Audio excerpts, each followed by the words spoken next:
কোন ইমাম হাসান হোসেনের মহব্বত আমরা আজকে দিনে দিন জায়গাতে গাজী হয়েছি।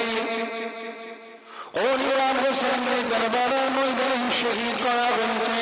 ইয়া নবী হযরত হাসান হোসেনকে কতটা মহব্বত করেন, ইয়া নবী কতটা ভালোবাসতেন। ইয়া নবী যখন আল্লাহ শরীফের মধ্যে বসে আছেন, ইয়া নবী হুজরার মধ্যে বসে আছেন, ইয়া নবী দেখতেন আগে, আল্লাহ নবী দেখতেন আগে, ইয়া নবী সাহাবাগণের সামনে বসে আছেন। হোসেন রাদিয়াল্লাহু তাআলা আনহুমা গুড়ি পায় আল্লাহ নবীর দরবারে হাজির হয়ে গেলেন। দুজনের কাছে দুটো খাতা রয়েছে, দুজনের কাছে দুখানা খাতা রয়েছে। এখনকার সময় বাচ্চা ছেলেকে লেখানোর জন্য কারো সুযোগ দেওয়া হয়, কারো প্রথমে খাতা কলম দেওয়া হয়। সেই সময় খাতা কলম ছিল না, চামড়ার মধ্যে লেখা হতো, পাথরের মধ্যে লেখা হতো। হাসান হোসেন রাদিয়াল্লাহু তাআলা আনহুমা হুজুরা দুজনা হাতে লেখা করলেন, দুজনা হাতে লেখা করে আম্মা জান হযরত ফাতেমা কুসুরা রাদিয়াল্লাহু তাআলা হুজুরের সামনে হাজির হয়ে গেলেন। এই বাচ্চা বাচ্চা ছেলেগুলোকে হাতে লেখা করানো হয় তো হয় না? লেখা কমপ্লিট করে কার কাছে দেখাতে যায়? টিচারের কাছে, মাস্টারের কাছে, উস্তাদের কাছে, না হলে আব্বা আম্মার কাছে। দু ভাই লিখে নিয়ে আম্মা জানের কাছে হাজির। আম্মা জান কি খবর? আম্মা জান বলেন তো আমাদের দুই ভাইয়ের মধ্যে কার হাতের লেখাটা বেশি সুন্দর, কার হাতের লেখাটা ভালো? এখন বলেন আপনার দুটো সন্তান আছে, দুটো পুত্র আছে, হাতের লেখা করে যদি আপনাকে জিজ্ঞাসা করে দুজনের মধ্যে হাতের লেখাটা ভালো কার, কার হাতের লেখা ভালো? আপনি যদি একজনের হাতের লেখা বলেন ভালো, আর একজন কষ্ট পাবে। কেন? ওর হাতের লেখা ভালো বলেছে, আমারটা বলে নাই, হবে না? আর একজনকে যদি ভালো বলে আর একজনের খারাপ লাগবে, দুঃখ লাগবে। তাকে বলে ভালো, আমাকে বলে ভালো না। দুজনেই তো প্রিয়, দুজনেই তো প্রিয়, কাকটা ভালো বলবো? পাঠিয়ে দিলেন, যাও তোমার আব্বাজান শেরে খোদা হযরত আলী হুজুরের কাছে চলে যাও। জোরে বলা যাবে না? কোন হযরত আলী? যেনাকে বলা হতো এলেমের দরওয়াজা, শহরে দরওয়াজা। হুজুর পাক বলেছিলেন না, আনা মাদিনাতুল ইলম ওয়া আলিউন বাবুহা, আমি রাসূলুল্লাহ বললাম ইলমের শহর, তার দরওয়াজা হলো হযরত আলী। জোরে বলা যাবে না? যাও আলী হুজুরের কাছে চলে গেলেন। আব্বা জান সালাম দিলেন, কি খবর? আমার দুই ভাইয়ের হাতের মধ্যে সব থেকে লেখাটা ভালো কার? হযরত আলী হুজুরও চিন্তা করছেন কাকে ভালো বলবে। একজনকে বললে আর একজন তো কষ্ট হবে, দুজনেই তো প্রিয়। জোরে বলা যাবে না? হযরত আলী হুজুর জানিয়ে দিলেন, এর সমাধান আমার কাছে নাই, চলে যান আপনার নানা জানের কাছে। সমাধান আপনার নানা জানের কাছে আছে। জোরে বলুন সুবহানাল্লাহ। কোন ইমাম হাসান হোসেন, কোন ইমাম হোসেন, কি মুহাব্বত হুজুর করতেন। হযরত ইমাম হাসান হোসেন হুজুর আসছেন হুজুর পাকের কাছে, হুজুর পাকের কাছে আল্লাহর নবী দেখলেন, উঠে দাঁড়িয়ে পড়লেন। জোরে বলা যাবে না? কোন ইমাম হাসান হোসেনকে হোসেন হুজুরকে কারবালার ময়দানে শহীদ করা হয়েছে জানেন? ও হযরত ইমাম হোসেন হুজুরকে নবী আমার কতটা আকবার করেছেন, হযরত ইমাম হাসান হুজুরকে নবী আমার কতটা আকবার করেছেন। হযরত ইমাম হাসান হোসেন হুজুর মসজিদে নববী শরীফের মধ্যে প্রবেশ করেন। হযরত ইমাম হোসেন হুজুর ছিলেন ছোট, হুজরামা ঠিক মতো হাঁটতে পারতেন না, হুজরামা করে ধরে ধরে ছুড়ে দাঁড়ি করে।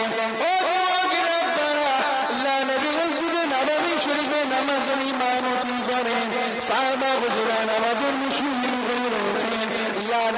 নামাজের সিজদায় চলে গেলেন।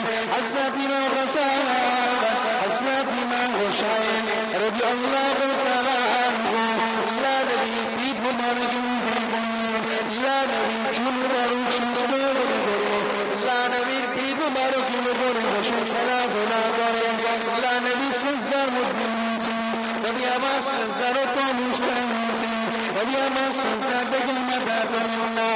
ও যুবকেরা আপনারা আল্লাহ নবী সিজদার মধ্যে তাসবিহ বাড়িয়ে দিলেন, আল্লাহ নবী সিজদা থেকে মাথা উঠাই না।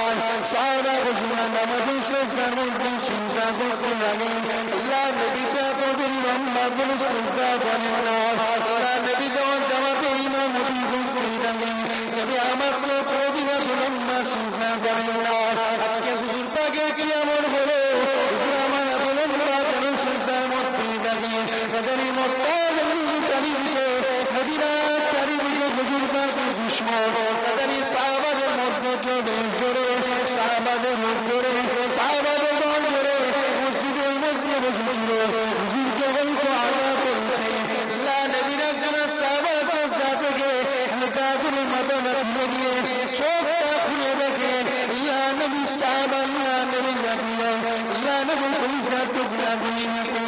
হযরত ইমাম হাসান হযরত ইমাম হুসাইন রাদিয়াল্লাহু তাআলা আনহু আল্লাহ নবী পিঠ মুবারকের উপরে বসে বসে খেলাধুলা করতে লাগেন, মনে মনে করতে লাগে হাত ধরে কিনা দিয়ে নেব, কিনা মনে করে হাতটা বাড়িয়ে দিলে আল্লাহ নবী সাহাবা বলতে লাগে, আমি দেখতে লাগলাম আল্লাহ নবী হাতটা বাড়িয়ে দিয়ে ইশারা করে বলতে লাগলে হাসান হোসেনকে নবী দিও না, হযরত ইমাম হাসান হোসেন রাসূলুল্লাহ আমার পিঠে বসে বসে খেলাধুলা করতে লাগে, আমি রাসূলুল্লাহ আমার বড়ই ভালো লাগে। জোরে বলা যাবে না? পিঠের উপরে খেলাধুলা করছে না দিও না, ভালো লাগে। জোরে বলা যাবে না? ওই ইমাম হাসান হোসেন কি মুহাব্বত হুজুর করতে, কি ভালো হুজুর বসেছে। আল্লাহ নবী হযরত ইমাম হোসেন হুজুরকে মাঝে মাঝে বলতেন, হোসেন তোমার উপরে আমার ছেলে ইব্রাহিমকে আমি রাসূলুল্লাহ কুরবান করে দিয়েছি, তোমার উপরে আমার ছেলে ইব্রাহিম কুরবান। কারণ জিবরাইল আমিন আলাইহিস সালাম হুজুর পাকের কাছে যখন এসেছিলেন সালাম দিলেন, আসসালাতু ওয়াসসালামু আলাইকা রাসূলুল্লাহ হাবিবাল্লাহ, হুজুর আল্লাহ পাক সংবাদ পাঠিয়েছেন। এক পাশে হযরত ইমাম হোসেন হুজুর বসে আছেন, অপর পাশে হুজুর পাকের সাহেবজাদা হযরত ইমাম ইব্রাহিম হুজুর বসে আছেন। ইয়া রাসূলুল্লাহ হাবিবাল্লাহ, হুজুর আল্লাহ পাক দুজনের মধ্যে থেকে একজনকে চেয়েছেন, দুজনের মধ্যে থেকে একজনকে চেয়েছেন। কাকে দেবে? কাকে দেবে? নিজের সন্তানকে দেবে না মেয়ের সন্তানকে দেবে? হুজুর পাক ভাবছে, তাই তো আমি রাসূলুল্লাহ হুসাইন আমার কাছে প্রিয়, আমি রাসূলুল্লাহ ইব্রাহিম আমার কাছে প্রিয়। আমি রাসূলুল্লাহ যদি হুসাইনকে দিয়ে দিই, হুসাইনকে যদি দিয়ে দিই ফাতেমা কষ্ট হবে, ফাতেমা কাঁদবে, ফাতেমার কষ্ট আমি রাসূলুল্লাহ সহ্য করতে পারবো না। হুজুর পাক জানিয়ে দিলেন, জিবরাইল আমার সন্তান ইব্রাহিমকে আমি রাসূলুল্লাহ দিয়ে দিলাম। জোরে বলা যাবে না? হযরত জিবরাইল আমিন আলাইহিস সালাম জানিয়ে দিলেন, ইয়া রাসূলুল্লাহ হাবিবাল্লাহ, হুজুর আজ আপনি আপনার কলিজার টুকরা হযরত ইব্রাহিমকে দিয়ে দিলেন, ইমাম হুসাইনকে দিলেন না। এই চিন্তা করে হুসাইনকে দিয়ে দিলে ফাতেমার কষ্ট হবে, ফাতেমা সহ্য করতে পারবে না, ফাতেমার কষ্ট আপনি সইতে পারবেন না। ইয়া রাসূলুল্লাহ হাবিবাল্লাহ, হুজুর সেই ইমাম হুসাইন হুজুরকে একদিন শহীদ করা হবে কারবালার ময়দানে, শহীদ করে দেওয়া হবে। সেই দিন আপনি কি করবেন? আজ তো দিলেন না, সেই দিন কোন ইমাম হোসাইন হুজুরকে মহব্বতে হাজির হয়েছে। শুধু মহব্বতে এই জায়গায় এসে বসলে হবে না, হাজির হলে হবে না, ইমাম হাসান হোসাইন হুজুরের মহব্বত অন্তরে দিলের মধ্যে পয়দা করতে হবে। দুনিয়ার জমিনে তখনও ছিল, এখনো আছে, কিয়ামত পর্যন্ত থাকবে। একটা ভালো, একটা খারাপ, একটা বদকার, একটা নেককার, একটা কাফের, একটা মুমিন। তখনও ছিল, আজও আছে, কিয়ামত পর্যন্ত থাকবে। হযরতে ইমাম হাসান, হযরত ইমাম হুসাইন রাদিয়াল্লাহু তাআলা হুজুরকে আস্তে আস্তে হুজুর বড় হতে লাগলেন। হযরত ইমাম হাসান হুজুর আস্তে আস্তে বড় হতে লাগলেন। চাচাজি জানেন, গিয়েছেন, দেখেছেন হুজুর পাকের রওজা মুবারক সবজে গুম্বাদ যেখানে আছে, ওখান থেকে এই দিকটায় অর্থাৎ পূর্ব দিকে, মসজিদে নববী শরীফের পূর্ব দিকে রয়েছে জান্নাতুল বাকি। চাঁদি দেখেছে জান্নাতুল বাকি। জান্নাতুল বাকি থেকে হুজুর পাকের রওজা মুবারক পর্যন্ত মাঝখানে যে ফাঁকা জায়গাটা আছে, আল্লাহ পাক যদি কোনো সময় নিয়ে যান দেখবে ওই জায়গাটাই ছিল আগে খাজুর বাগান। আর হযরত ইমাম হাসান হুসাইন হুজুর ছোটবেলায় ওই জায়গাতে খেলাধুলা করতেন। হাজী সাহেবেরা অনেকে যায়, অনেক হাজী সাহেব যায়। হাজী সাহেবের মধ্যে যারা আশেক তাকে দেখবেন, লক্ষ্য করলে পাওয়া যাবে বেশিরভাগ হাজী সাহেবের সব সময়টা ওই দিকটাতে বসে থাকে। লক্ষ্য করেছেন কি? ওই দিকটায় বসে থাকে। কেন? ওই দিকটা বসে থাকলে হুজুর পাকের সবজে গুম্বাদটা দেখতে পাওয়া যায়, আর ওই দিকটাই হুজুর খেলাধুলা করতেন। হযরত ইমাম হাসান, হযরত ইমাম হোসেন হুজুর খেলাধুলা করতে করতে দুজনার মনের মধ্যে উদয় হয়েছে কে বড়, কে বড়। আচ্ছা, আপনি কাকে বড় বলবেন? এখন আপনাদের কাছে যদি প্রশ্ন করা হয় হযরত ইমাম হাসান হুজুর বড় না হযরত ইমাম হোসেন হুজুর বড়, কাকে বড় বলবেন? কাকে? যদি ইমাম হাসান হুজুর বড় বলেন তাহলে ইমাম হোসেন হুজুর ছোট, যদি বলেন ইমাম হোসেন হুজুর বড় তাহলে ইমাম হাসান হুজুর ছোট। কিন্তু দুজনেই তো সমান, দুজনেই তো আমাদের নজরে সমান, না কম বেশি? কম বেশি যে আমরা করি হবে কেন? হুজুর পাক দুজনকে সমান নজরে দেখেছেন, জোরে বলা যাবে না? চলো কোথায় যাওয়া হবে? আব্বাজানের কাছে চলো। আব্বাজানের কাছে গেলে, আব্বাজান কে বড়? তোমার আম্মা জানের কাছে যাও। আম্মা জান কে বড়? তোমার নানা জানের কাছে যাও। নানা জানের কাছে যাচ্ছেন, যুক্তি করতে করতে যাচ্ছেন, যুক্তি করছে কে বড়? উনি বলে আমি বড়, উনি বলে আমি বড়। আচ্ছা, বয়সে কে বড়? বয়সে হযরত ইমাম হাসান হুজুর বয়সে বড়, ইমাম হোসেন হুজুর বয়সে ছোট। হুজুর পাকের কাছে গেলেন, হযরত জিবরাইল আমিন আলাইহিস সালামকে আল্লাহ পাক হুকুম করলেন, জিবরাইল আমার বন্ধুর কাছে সংবাদ পৌঁছে দেন, হযরত ইমাম হাসান, হযরত ইমাম হোসেন যাচ্ছে হুজুর পাকের কাছে। আমার বন্ধুর কাছে যা জিজ্ঞাসা করবেন কে বড়। বন্ধুকে চিন্তা করতে বারণ করে, বন্ধুকে জানিয়ে দেন সর্বপ্রথম যে সালাম দেবে সেই হলো বড়। জোরে বলুন সুবহানাল্লাহ।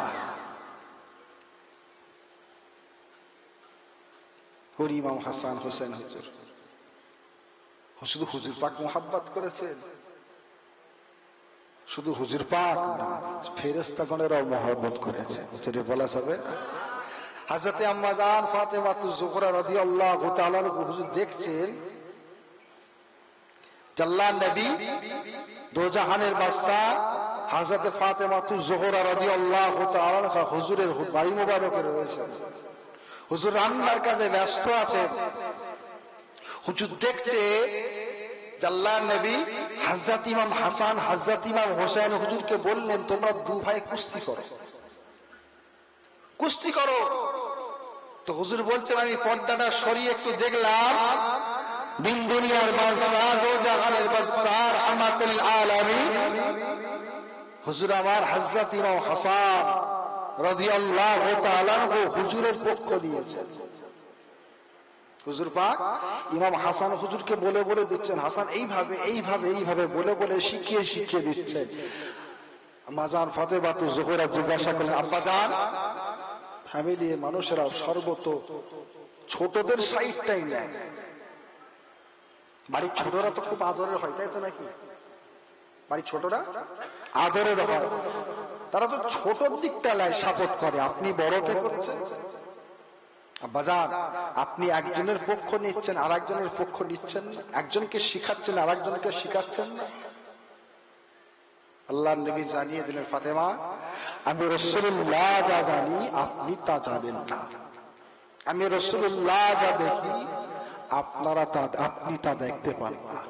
ফাতেমা আমি রাসূলুল্লাহ যেমন একদিকে ইমাম হাসানের পক্ষ নিয়েছি, ইমাম হাসানকে শিখিয়ে শিখিয়ে দিচ্ছি, অপরদিকে আল্লাহ পাকের বড় ফেরেশতা, ফেরেশতাদের সরদার হযরত জিবরাইল আমিন আলাইহিস সালাম হযরত ইমাম হুসাইনের পক্ষ নিয়েছেন, হযরত ইমাম হুসাইনকে শিখিয়ে শিখিয়ে দিচ্ছেন। জোরে বলে সুবহানাল্লাহ। সেই ইমাম হুসাইন রাদিয়াল্লাহু তাআলা হুজুরকে কারবালার ময়দানে শহীদ করা হয়েছে। কোন ইমাম হুসাইন হুজুর? হযরত ইমাম হুসাইন হুজুর একদিন পানির পিপাসায় খুব কাঁদছে, পানির পিপাসায় খুব কাঁদে। আল্লাহর নবী হাজিরে বলেন, ফাতেমা হুসাইন কেন কাঁদে? হুসাইন কেন কাঁদে? আব্বাজান হুসাইন পানির পিপাসায় কাঁদছে। আল্লাহ নবী, দয়ার নবী, রহমাতুল নবী, মায়ার নবী জিহ্বা মুবারকটা হযরত ইমাম হুসাইন হুজুরের গালের মধ্যে দিয়ে দিলেন। ইমাম হুসাইন হুজুর হুজুর পাকের জিহ্বা মুবারকটা চুষলেন। আম্মাজান জিজ্ঞাসা করছেন, আব্বাজান হুসাইন পানির পিপাসায় কাঁদে, আপনি জিহ্বা মুবারক দিচ্ছেন? ফাতেমা আমি রাসূলুল্লাহ এইজন্য জিহ্বা মুবারকটা দিলাম, আপনার কলিজার টুকরা ইমাম হুসাইনের আর জীবনে কোনোদিন পানির পিপাসা লাগবে না। জোরে বলুন সুবহানাল্লাহ। সেই ইমাম হুসাইন হুজুরকে যখন বারে বারে ইমাম হুসাইন হুজুরের কাছে চিঠি আসছে, হুজুরের কাছে চিঠি আসছে, আপনি আসেন, আপনি আসেন। আমিরে মুআবিয়া খলিফা খিলাফতি দায়িত্ব পালন করছে, সম্ভবত 49 কি 50 হিজরি হবে, 49 থেকে 50 হিজরি আমিরে মুআবিয়া খিলাফত চলছে। হযরত আমিরে মুআবিয়া হুজুর যখন খলিফা হয়েছিলেন, খিলাফতের দায়িত্ব পেয়েছিলেন, হযরত ইমাম হুসাইন হুজুরের কাছে চিঠি করা হয়েছিল যা আপনি থাকতে হযরত ইমাম হাসান রাদিয়াল্লাহু তাআলা আনহু হুজুর যখন আমিরে মুআবিয়া হুজুরকে খিলাফতের দায়িত্ব দিলেন, তারপরে একদল চিঠি আসলো হুজুরের কাছে, এই ইমামে হুসাইন আপনি থাকতে আমরা আমিরে মুআবিয়াকে খলিফা হিসাবে মানব না, খিলাফতের দায়িত্ব মানতে দেব না। হযরতে ইমাম হুসাইন হুজুর গুরুত্ব দিলেন না। কেন? ইমাম হুসাইন হুজুর জানতেন হযরত আমিরে মুআবিয়া হুজুর তিনি খিলাফতের দায়িত্ব চালাতে পারবেন, তিনি উপযুক্ত, তিনি ওই জায়গার জন্য উপযুক্ত, সমর্থন করলেন। আর যখন খিলাফতের দায়িত্ব যখন শেষের দিকে হয়ে যায়, পরবর্তী যে খলিফা খিলাফতের দায়িত্ব পালন করবে তাকে কি নির্দিষ্ট করে দিতে হয়, নির্বাচন করে দিতে হয়, একজনকে ঠিক করে দিতে হয়। তাহলে কে খলিফা হবে আমিরে মুআবিয়া হুজুরের পরে? কি হবে? হযরত আমিরে মুআবিয়া হুজুর তৎকালীন সময় আলেম ওলামাদের নিয়ে বৈঠক করলেন, মিটিং করলেন, কে হবে? একটা নাম উঠে আসলো, এজিদকে খিলাফের দায়িত্ব দিতে হবে। বুঝতে পারছেন আপনারা? এজিদকে খিলাফতের দায়িত্ব দিতে হবে। উপযুক্ত। তখন মানুষের কাছে, সমাজের কাছে, জনতার কাছে, আলেম ওলামাদের কাছে এজিদের খারাপ দিকটা তখন আসেনি। খারাপ কিছু জিনিস পাওয়া যায়, খারাপ কোন লক্ষ্য তার মধ্যে তখন পাওয়া যায়। এজিদের নাম ঘোষণা হয়ে গেল। আমিরে মুআবিয়া হুজুরের পরে এজিদ খেলাফতের দায়িত্ব পালন করবে। আল্লাহ পাকের হুকুম হয়ে গেল, হযরত আমিরে মুআবিয়া হুজুরের ইন্তেকাল হয়ে গেল। এজিদ কিন্তু ওখানে ছিল না, এজিদ ছিল না। হুজুরের যখন ইন্তেকালের সংবাদ পৌঁছে গেল, এজিদ আসছে হুজুরের কাছে, সন্তান ছেলে আসছে বাপের কাছে। আস্তে আস্তে দেখলেন, যখন আসে পৌঁছালেন দেখলেন হুজুরের জানাজা হয়ে গেছে, দাফনও হয়ে গেছে। তো খবর পাওয়া গেল এজিদ খিলাফতের চেয়ারে বসবে, খিলাফতি পেয়েছে, নাম ঘোষণা হয়ে গেছে।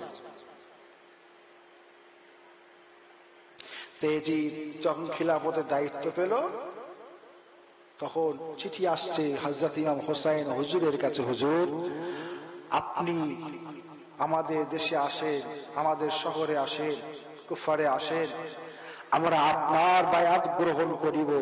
এজিদের বায়াত গ্রহণ আমরা করতে পারি না। হুজুরকে চিঠি করা হচ্ছে, হুজুরকে বারবার চিঠি করা হচ্ছে, হুজুরকে ডাকা হচ্ছে, কিন্তু আল্লাহর নবী কলিজার টুকরা নাতি আল্লাহর নবীর নওয়াসা হযরত ইমাম হোসাইন রাদিয়াল্লাহু তাআলা হুজুরকে, আল্লাহর নবীর বড় বড় সাহাবা হুজুররা বাধা দেন, আটকে রাখেন, হুজুর আপনাকে আমরা যেতে দেব না। হযরত আব্দুল্লাহ ইবনে ওমর, হযরত আব্দুল্লাহ ইবনে জুবাইর, হযরত আব্দুল্লাহ ইবনে আব্বাস, বড় বড় সাহাবা হুজুরে আটকে রাখলেন, বাধা দেন, হুজুর আপনাকে যেতে দেব না। বারে বারে চিঠি আসে, হুজুর আপনাকে যেতে দেব না। হযরত ইমাম হোসেন হুজুর বলে আমি যাব। কেন? তারা বারে বারে চিঠি করে, তারা আমার হাতে বায়াত হবে। হযরতে আব্দুল্লাহ ইবনে ওমর রাদিয়াল্লাহু তাআলা আনহু, তিনি ছিলেন রাইসুল মুফাসসির। তিনি বুঝতে পেরে গেলেন, হুজুরকে বলে দিলেন, হযরত ইমাম হোসেন হুজুর আপনি যাবেন না, আপনাকে আমরা যেতে দেব না। এরা স্থির করেছে আপনার আব্বাজান হযরত আলী রাদিয়াল্লাহু তাআলা আনহু হুজুরের মতো আপনাকে শহীদ করবে। হযরত ইমাম আলী হুজুরকে এরকম চিঠি পাঠানো হয়েছিল, হুজুর আমরা যেতে দেব না। বারে বারে চিঠি আসে, চিঠি আস্তে আস্তে এক প্রকার চিঠি আসলো, হুজুর আপনার কাছে আমরা বায়াত হব, আপনি যদি না আসেন, আপনি যদি না আসেন, যদি আমরা বায়াত হতে না পারি, এর জন্য দায়ী আপনি হবেন। হুজুর পাকের কাছে, আপনার নানা জানের কাছে কি জবাব আপনি দেবেন? আল্লাহ নবীর কলিজার টুকরা হযরত ইমাম হোসেন রাদিয়াল্লাহু তাআলা আনহু ঠিক করে নিলেন যাবেন। হুজুর পরিবার সপরিবার নিয়ে তৈরি হলেন, যাবেন। হযরতে আব্দুল্লাহ ইবনে ওমর জিজ্ঞাসা করেন আল্লাহর নবীর নওয়াসা, হুজুর আপনি কোথায় যাবেন? আমি মদিনা শরীফ থেকে মক্কা শরীফে যাব। মদিনা শরীফ থেকে মক্কা শরীফ। হুজুর আপনি আর কোথায় যাবেন? আর কোন জায়গায়? হযরত ইমাম হোসেন হুজুর বলছেন, আর কোন জায়গায় যাব বলে এখনো ঠিক করিনি, ওখানে গেলে তারপরে চিন্তা ভাবনা করা যাবে। হুজুর আপনি যাবেন না। সাহাবা হুজুরা সব আটকাচ্ছেন, বাধা দেন, নিষেধ করেন, হুজুর কথা বলে যাচ্ছেন। হযরতে আব্দুল্লাহ ইবনে আব্বাস রাদিয়াল্লাহু তাআলা আনহু হুজুর, হযরত ইমাম হোসেন হুজুর যখন চলে যাচ্ছেন, হযরত আব্দুল্লাহ ইবনে ওমর হুজুর জড়িয়ে ধরলেন, হুজুর আপনি যাবেন না। ওগো শহীদ, ওগো শহীদ আপনি যাবেন না। কারণ হযরতে আব্দুল্লাহ ইবনে ওমর হুজুর জানতে পেরেছিলেন ইমাম হোসেন রাদিয়াল্লাহু তাআলা আনহু হুজুর শাহাদাতের রাস্তায় এগিয়ে যাচ্ছে,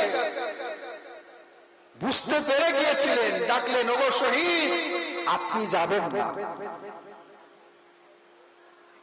হযরত আব্দুল্লাহ ইবনে আব্বাস গিয়ে বলে, হুজুর আপনি যাবেন না। কোন আব্দুল্লাহ ইবনে আব্বাস রাদিয়াল্লাহু তাআলা আনহু, যিনি বদরের জমিনে গেলেন, বদরের জমিনে বদরে সাহাবা হুজরা শহীদ হয়েছে, তিনাদের মাজার উদ্দেশ্য জিয়ারতের উদ্দেশ্য গেলেন, গিয়ে দেখলেন বদরের জমিনে একটা ভয়ঙ্কর আওয়াজ শুনতে পেলেন, দেখতে পাচ্ছেন। তিনি দেখতে লেগেছেন যে একজন ব্যক্তিকে দুজন সামনে থেকে হাতে আগুনের জিঞ্জির, পায়ে আগুনের জিঞ্জির, গলায় আগুনের জিঞ্জির দিয়ে দুজনা টানতে টানতে নিয়ে যাচ্ছেন, আর দুজনা আগুনের চাবুক দিয়ে পিছনে মারতে মারতে নিয়ে যাচ্ছে। চিৎকার করে আওয়াজ করছেন, কে আছো, আমাকে বাঁচাও, কে আছো, আমাকে বাঁচাও, মুক্তি দাও। হযরত আব্বাস ইবনে আব্দুল্লাহ রাদিয়াল্লাহু তাআলা চলে আসলেন হুজুর পাকের কাছে, হুজুর পাককে সবকিছু বললেন। আল্লাহর নবী জানিয়ে দিলেন, আপনি ওটাকে চেনেন, ওনাকে চেনেন। হুজুর, আমি চিনি না, তার চেহারা সুরাত আকৃতি পরিবর্তন হয়ে গেছে। হুজুর, আমি তাকে চিনি না। আল্লাহর নবী জানিয়ে দিলেন, ওটা হলো আমার চাচা আবু জেহেল। কে বলে? আবু জেহেল দুনিয়ার জমিনে হুজুর পাকের উপরে জুলুম করেছিল, হুজুর পাককে কাঁদিয়েছিল, হুজুরের উপরে অত্যাচার করেছিল, হুজুরকে আঘাত করেছিল। দুনিয়া থেকে চলে গেল, দুনিয়াতে আযাব হলো, আখিরাতেও আল্লাহ পাক আযাব আর আযাব। জোরে বলুন সুবহানাল্লাহ। জোরে বলা যাবে না? হুজুর, আপনি যাবেন না। হযরত ইমাম হোসেন হুজুর তথাপি যাচ্ছেন, মক্কার জমিনে চলে গেলেন। এদিকে ইয়াজিদ খেলাফতি করতে করতে ঘোষণা করলো, সকলকে আমার বায়াত হতে হবে। সকল আলেম ওলামা মুফতি মদে সব একে একে ইয়াজিদের বায়াত গ্রহণ করে নিল। হুজুর মদিনা শরীফ থেকে মক্কা শরীফে হিজরত, হুজুর মদিনা শরীফ থেকে মক্কা শরীফে গেলেন। এদিকে আব্দুল্লাহ ইবনে উমর, আব্দুল্লাহ ইবনে আব্বাস, আব্দুল্লাহ ইবনে জুবাইর, এনারাও ইয়াজিদের বায়াত গ্রহণ করে নিল। যতবার চিঠি আসে বায়াত গ্রহণ করার জন্য সকলেই করে, কিন্তু বড় বড় সাহাবা হুজুররা করে। হুজুর যখন চলে গেলেন, এনারা বায়াত গ্রহণ করে নিল। কেন? যদি তার ইয়াজিদের বায়াত গ্রহণ করে নেওয়ার কারণে যুদ্ধ জিহাদ যদি না হয়, রক্তক্ষরণ যদি না হয়, শান্তি যদি থাকে, তাহলে এটাই ভালো। না করলেই তো যুদ্ধ হবে। যুদ্ধ। হুজুর মক্কা শরীফে চলে গেলেন। হুজুরের কাছে আবার চিঠি আসে। মক্কার মানুষেরা বলে, হুজুর আপনাকে আমরা যেতে দেবো না। তাহলে একজন দূত পাঠানো হবে, একজন দূত পাঠানো হবে। ওখানকার পরিস্থিতিটা কেমন, ওখানকার পরিবেশটা কেমন যাচাই করতে হবে, জানাই করতে হবে, তারপরে হুজুর আমরা আপনাকে যেতে দেব। হুজুরের চাচা যান, হযরত মুসলিম হুজুরকে পাঠানো হলো। হযরত মুসলিম হুজুর যখন গেলেন, হুজুরের হাতে 12,000 মানুষ হুজুরের হাতে হাত ইমাম হোসেন হুজুরের বায়াত গ্রহণ করে নিলেন। জোরে বলে সুবহানাল্লাহ। মুসলিম হুজুর চিঠি লিখছে, ভাই ইমাম হোসেন, আপনি আসেন, আপনি আসেন, এলাকার পরিস্থিতি ভালো। চিঠি লিখে পাঠিয়ে দিলেন। হযরত ইমাম মুসলিম হুজুরের খবর ইয়াজিদের কাছে চলে গেল, পৌঁছে গেল যে একজন মক্কা শরীফ থেকে একজন ব্যক্তি এসেছে, তিনি বায়াত করাচ্ছেন, বায়াত করেন। ইয়াজিদ সৈন্য পাঠালো, যাও ওই ব্যক্তিকে ধরে আনো। তখন আস্তে আস্তে ইমাম মুসলিম হুজুরের পিছন থেকে আস্তে আস্তে মানুষ সরতে লাগলো, সরে সরে সরে সরে 50 জন, 20 জন, 10 জন, 5 জন, 1 জন, কেউ নাই, হুজুর একা।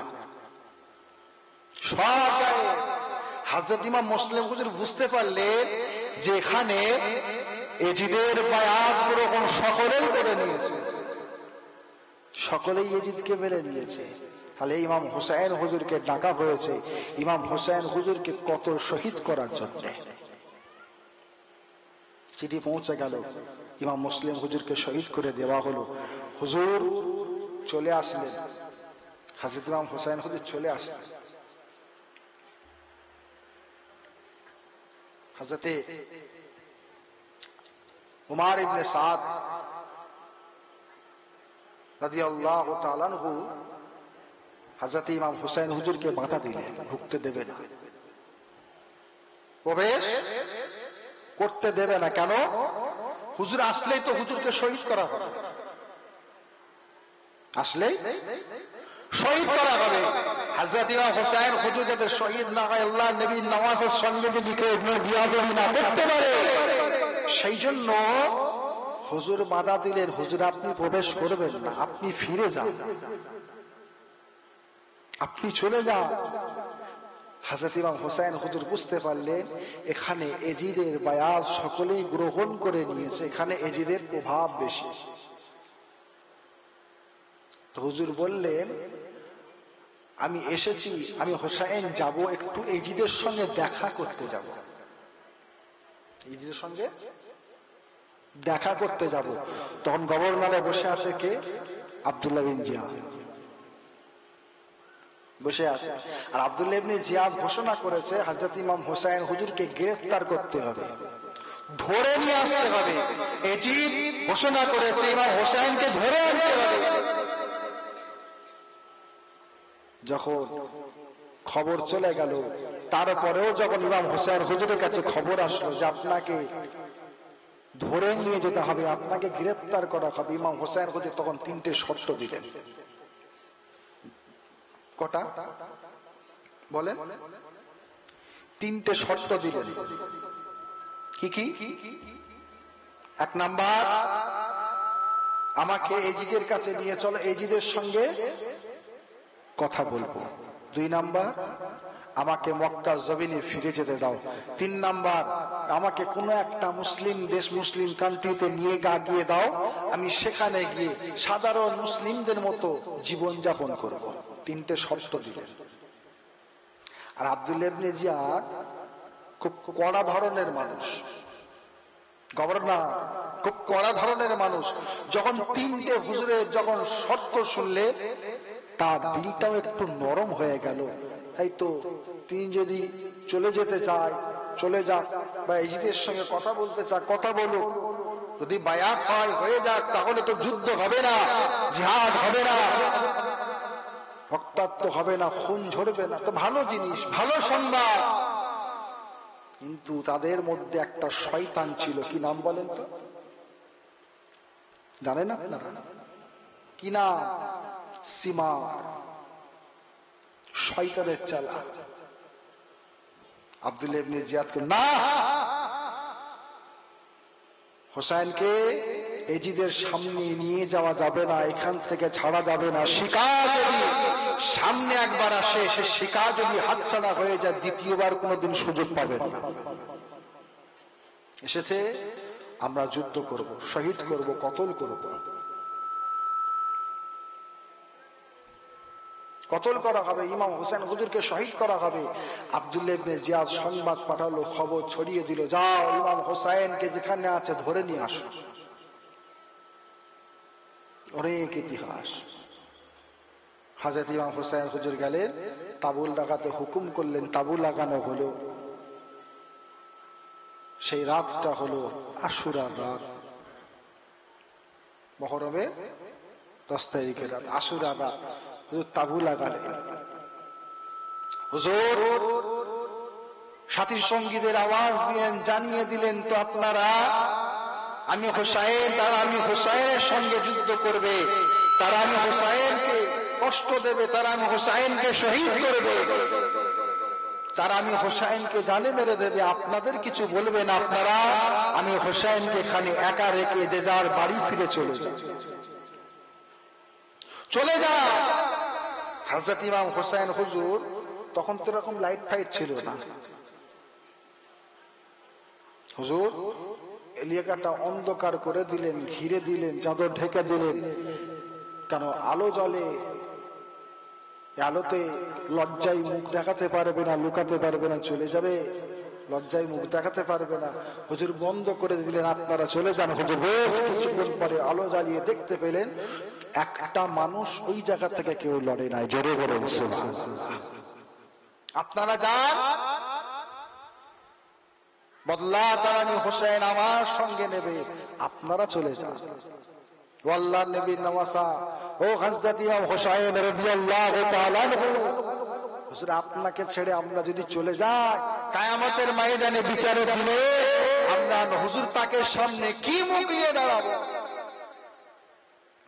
হুজুর পাক জিজ্ঞাসা করবে, আমার সাহাবাগণেরা কারবালার ময়দানে আপনারা আমার নওয়াসা হযরত ইমাম হুসাইনকে একা রেখে চলে গেলেন, হুজুর আমরা সেই দিন কি জবাব দেব? হুজুর আমাদের শরীরে দেহতে যারা পরিমাণ খুন থাকা সত্ত্বেও হুজুর আপনাকে আমরা একা ছেড়ে যাবে না। জোরে বলুন সুবহানাল্লাহ। হযরত ইমাম হুসাইন হুজুরে বুঝান হযরত জায়নাব রাদিয়াল্লাহু তাআলা আনহা খিমায় খিমায় খিমায় খিমায় তাবুতে তাবুতে ঘুরে ঘুরে ঘুরে ঘুরে জিজ্ঞাসা করলেন, আপনারা কি কালকে আমার ভাই ইমাম হুসাইনকে একা রেখে দিয়ে চলে যাবেন? আপনারা কি ইমাম হুসাইনকে একা এই জায়গায় রেখে দিয়ে চলে যাবেন? কোন কোন কিতাবের মধ্যে এসেছে হযরতে ইমাম হুসাইন রাদিয়াল্লাহু তাআলা ওই জায়গাতে দুপুরের সময় পৌঁছালেন, কি আমাকে সন্ধ্যার আগে বিকালের দিকে পৌঁছালেন, কোন কোন কিতাবে এসেছে রাতের মধ্যে পৌঁছালেন। হুজুর ঘুমাচ্ছেন, হুজুর ঘুমাচ্ছেন, হযরতে বুজান জায়নাব রাদিয়াল্লাহু তাআলা আনহা হযরত ইমাম হুসাইন হুজুরকে ডাকলেন, ঘুমটা ভাঙিয়ে দিলেন। হযরত ইমাম হুসাইন হুজুর উঠে বসে বললেন, অজর নয়নে কাঁদছে, জায়নাব বুজান আপনি কি করলেন? আপনি কি করলেন? হযরত ইমাম হুসাইন হুজুর কাঁদছেন, ভাইকে কাঁদতে দেখে, ভাইয়ের কান্না দেখে বুনো কেঁদে ফেললেন। ভাইজান আপনি কেন কাঁদেন? ভাই আপনার কি হয়েছে, আপনি কেন কাঁদেন? জায়নাব আপনি কি জানেন কি করে ফেললেন? আপনি আপনি কি করলেন? আমার ঘুমটা ভাঙিয়ে দিলেন। ভাইজান কি হয়েছে? বুঝান আমি ইমাম হুসাইন ঘুমিয়ে ঘুমিয়ে আমার নানা জানের সঙ্গে কথা বলছিলাম। জোরে বলুন সুবহানাল্লাহ। কোন কোন কিতাবের মধ্যে পাওয়া যায়, বোঝান যায় না হুজুর দেখছেন যে কারবালা জমিনটাতে একজনা মহিলা কারবালার ময়দানটা পরিষ্কার করছে। তো যায়রা হুজুর জিজ্ঞাসা করছেন, কে মা আপনি? কে মা আপনি? আপনি এখানে একা একা কি করছেন? পর্দার ভেতর থেকে আওয়াজ আসলো, জায়নাব আমি এই জায়গাটাকে পরিষ্কার করছি, কারণ এই জায়গাতে আল্লাহর নবীর নওয়াসা হযরত ইমাম হুসাইন হুজুরকে কাল শহীদ করা হবে। মা কে আপনি? কে আপনি মা? আপনারা জানে এত দয়া, আপনারা জানে এত মায়া, কে আপনি? তিনি অন্য কেউ নয়, খাতুনে জান্নাত মাজান ফাতেমাতুজ জোহরা রাদিয়াল্লাহু তাআলা। আমার ছেলে ইমাম হুসাইনকে এই জায়গায় শহীদ করা হবে, আমার হুসাইনের শরীরটা এই জায়গাতে পড়ে থাকবে, ধুলাবালি কাকর আছে, ইমাম হুসাইন লাশটা শরীরটা যখন এই জায়গাতে থাকবে, ধুলাবালি কাকর গুলো শরীরের মধ্যে লাগবে, আঘাত হবে, কষ্ট পাবে। ইমাম হুসাইনের কষ্ট ফাতেমা সহ্য করতে পারবে না। তাই না হুজুর বললে, আপনারা কি চলে যাবেন? সাহাবা হুজুররা বললেন, বুঝান আমাদের শরীরে প্রাণ থাকা সত্ত্বেও আমরা ইমাম হুসাইন হুজুরকে কারবালার ময়দানে আমরা আগে নামতে দেব না। জোরে বলা যাবে না? জোরে বলা যাবে না? কিতাবের মধ্যে এসেছে রাত পার হয়ে ফজর হয়ে গেল, হযরত ইমাম হুসাইন রাদিয়াল্লাহু তাআলা আনহু ফজরের নামাজের ইমামতি করবেন। রাতের বেলা আবার কোন কোন কিতাবে পাওয়া যায় রাতে হযরত ইমাম হুসাইন হুজুরের কাছে এসেছিল, হযরত ইমাম হুসাইন হুজুর বলেছিলেন, আজকে রাতটা হলো আশুরার রাত, আমি হুসাইনকে একটু ইবাদতের মধ্যে থাকতে দাও। যে ইমাম হুসাইন কারবালার ময়দানে আমাদের জন্য, নানাজানের উম্মতদের জন্য, নানাজানের উম্মতদের নাজাতের জন্য, নানাজানের উম্মতদের ভালোর জন্য শহীদ হয়ে গেলেন, জীবন বিলিয়ে দিলেন, কুরবান করে দিলেন। ইমাম হুসাইন হুজুর বললেন, আমি একটু ইবাদত করব। এখন বলেন, আজকে তো আমরা ইমাম হুসাইন হুজুরের মোহাব্বতে এই জায়গাতে হাজির হয়েছি, আমরা কি ইবাদত করি? ইবাদত আমরা করি যে কজন এই জায়গাতে আমরা হাজির আছি খোদা জমিনে বসে বলে প্রত্যেকেই কি আজকে আশুরার নামাজ আদায় করে বসেছে? এটা তো নফল ইবাদতটা, এটা তো নফল। ঈশান নামাজটা তো ফরজ। খোদা জমিনে বসে বলেন যে কজন এই জায়গায় আছেন সকলে ঈশান নামাজ পড়েছে কি? এখন যদি বলি হাত তুলে দেখান তো কারা কারা ঈশান নামাজ পড়েছেন, অর্ধেক হাত উঠবে অর্ধেক হাত উঠবে না। ঠিক বলছি না ভুল বলছি? ঠিক বললাম না ভুল বললাম? শর্ত কটা ছিল?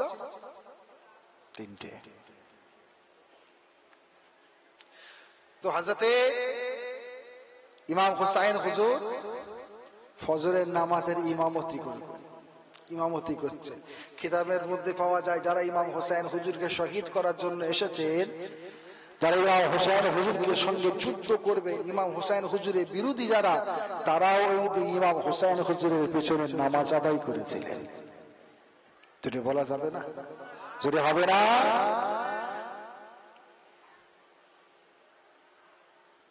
হাজরাতে সবাই আসলো, যুদ্ধ হবে। হাজরাতে ওমর ইবনে হারিস চলে আসলেন, দাঁড়িয়ে আসলেন, যুদ্ধ হবে, দলবল রয়েছে। দেখছে হযরত ইমাম হুসাইন হুজুর যুদ্ধ করছেন, দেখতে লেগেছে, দেখে মনে হয় যুদ্ধ করছেন 1000 যোদ্ধার ক্ষমতা তিনার মধ্যে রয়েছে। জেনে বলুন সুবহানাল্লাহ। আরেকজন ছিল, হযরতে নামটা মনে পড়ছে না, হযরতে হুর ইবনে ইয়াজিদ। তিনি দল বল নিয়ে হযরত ইমাম হুসাইন হুজুরের সামনে দাঁড়িয়ে গেলেন। দাঁড়িয়ে চিন্তা করছেন কার বিরুদ্ধে আজ তলোয়ার আমি তুলে ধরেছি, কার সঙ্গে যুদ্ধ করার জন্য তলোয়ার ধরেছি। ইনি তো অন্য কেউ নয়, ইনি তো আল্লাহর নবীর নওয়াজা, জান্নাতের যুবকদের সরদার হযরত ইমাম হুসাইন রাদিয়াল্লাহু তাআলা আনহু। ইনাকে যদি শহীদ করে দিই, কিয়ামতের ময়দানে আমার পরিণতি কি হবে? হুজুর পাকের সামনে কি নিয়ে দাঁড়াবো? হুজুর যখন জিজ্ঞাসা করবেন, আমার নওয়াসাকে কারবালার ময়দানে তুমি শহীদ করেছো, সেই দিন আমার বিচারটা কি হবে, ঠিকানা আমার কি হবে? হযরত হুর ইবনে ইয়াজিদ দলবল নিয়ে চলে গেলেন হযরত ইমাম হুসাইন হুজুরের কাছে। আল্লাহর নবীর নওয়াসা, এসেছি আপনার হয়ে, আপনার সঙ্গে যুদ্ধ করব। জোরে বলুন সুবহানাল্লাহ। যুদ্ধ করতে করতে করতে করতে এজিদ বাহিনীদেরকে কতল করতে করতে আল্লাহ জান্নাতি হয়ে গেলেন। জোরে বলুন সুবহানাল্লাহ। যুদ্ধ শেষ, হযরত ইমাম হুসাইন হুজুর তলোয়ার নিয়ে বসে আছে। কে যাবে? হুজুর বসে বললে, কে যাবে ইমাম হুসাইন হুজুরকে শহীদ করতে? কে? সীমান আওয়াজ দিল, কি হলো? যুদ্ধ করো, ইমাম হুসাইনের গর্দান জোড়া করে নিয়ে আসো। ইনি বলে উনি যাও, উনি বলে উনি যাও, উনি বলে উনি যাও। না, যাব না। কেন? কেন? আমাদের ক্ষমতা নাই আল্লাহর নবীর নওয়াসার গর্দান জোড়া করা। কোন ইমাম হুসাইনকে আমরা শহীদ করব? যে ইমাম হুসাইন হুজুরের আল্লাহ নবীর জিহ্বা মোবারক চুষেছিল, যে ইমাম হুসাইনকে হুজুর পাক কোলে নিয়ে ঘুরে ঘুরে বেড়াতেন, যে ইমাম হুসাইনকে হুজুর পাক দেখলে বুকে জড়িয়ে ধরতেন, যে ইমাম হুসাইন হুজুরকে নবী আমার কাঁধে করে নিয়ে ঘুরতেন, যে ইমাম হুসাইন হুজুরকে নবী আমার পিঠ মুবারকের উপরে চাপিয়ে ঘোড়া হয়ে চাপিয়ে চাপিয়ে ঘুরে ঘুরে বেড়াতেন, সেই ইমাম হুসাইন হুজুরকে শহীদ করার মতো, কতল জর্দান জুদা করার মতো ক্ষমতা আমাদের নাই। কে করবে? কে? সীমার আওয়াজ দিল, চলো ইমাম হুসাইনের গর্দান জুদা করা হবে। দুজন ছিল, সীমা আর একজনের নাম হলো সিনান। কি নাম? সিনান দুজনা গেল, একজন তলোয়ার নিয়ে হযরত ইমাম হোসেন হুজুরকে আঘাত করলো, অপরজন বল্লম দিয়ে হুজুরকে আঘাত করলো, হুজুরের গর্দান জুদা করে দিল। হুজুর আমার ইন্তেকাল হয়ে গেলেন। বলেন ইন্না লিল্লাহি ওয়া ইন্না ইলাইহি রাজিউন। হুজুরের গর্দান জুদা করা হলো, তথাপিও হুজুরের শের মুবারক, হুজুরের মাথা মুবারকটা নিচু হয়নি। জোরে বলেন সুবহানাল্লাহ। হ্যাঁ, মাঝখানে অনেক ঘটনা আছে, অনেক ঘটনা। হযরত ইমাম মুসলিম হুজুর যখন মক্কা শরীফ থেকে উপরে গেলেন, উপরে গিয়ে যখন ইমাম মুসলিম হুজুরের সংবাদ ছড়িয়ে গেল ইমাম মুসলিম হুজুরকে ধরা হবে, গ্রেফতার করা হবে, হ্যাঁ, হুজুর এক জায়গায় গিয়ে আশ্রয় নিলেন। অনেক মাঝখানে ঘটনা আছে, বলতে গেলে সারা রাত পার হয়ে যাবে, সারা রাত শেষ হয়ে যাবে, বলে শেষ করা যাবে না। শুধু ইমাম হোসেন হোসেন হোসেন হুজুর হুজুর হুজুর করলে হবে না, অন্তর থেকে মোহাব্বত করতে হবে। হযরত ইমাম হোসেন রাদিয়াল্লাহু তাআলা আনহু হুজুর যখন শহীদ হয়ে যাবেন, আর এক রিওয়ায়াতের মধ্যে পাওয়া যায় হুজুর দেখলে বুবুজান জিজ্ঞাসা করছেন, ভাই আপনি কি দেখলেন? ইমাম হোসেন হুজুর বললেন, জাইনাব আমি দেখলাম আগামীকাল আমি হোসেন আমার নানা জানের কাছে চলে যাব। হাজরতে বুবুজান জাইনাব হুজুর কাঁদছেন, ভাই শহীদ হয়ে যাবে, চলে যাবেন, কাঁদছেন। হযরত ইমাম হোসেন হুজুর নিষেধ করলেন, খবরদার আমি হোসেন দুনিয়া থেকে যখন চলে যাব, কেউ খবরদার আমি হোসেনের জন্য হুড়োহুড়ি তামাশা করবে না। এখন সমাজে হচ্ছে না, হয়নি? সমাজে হচ্ছে না, হয়নি? হুজুর তো বারণ করলেন, কোনটা শুন করবেন?